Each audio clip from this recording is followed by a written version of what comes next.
యాత్రలో నే దాటిన ప్రతి మలుపు నీ చిత్తమే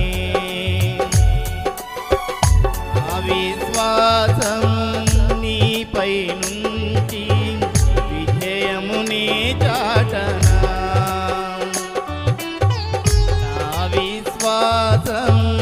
నీపై నుంచి విజయమునే చాటనా నా ప్రతి క్షణము ఈ భావనతో గురి యొద్దకే సాగేదా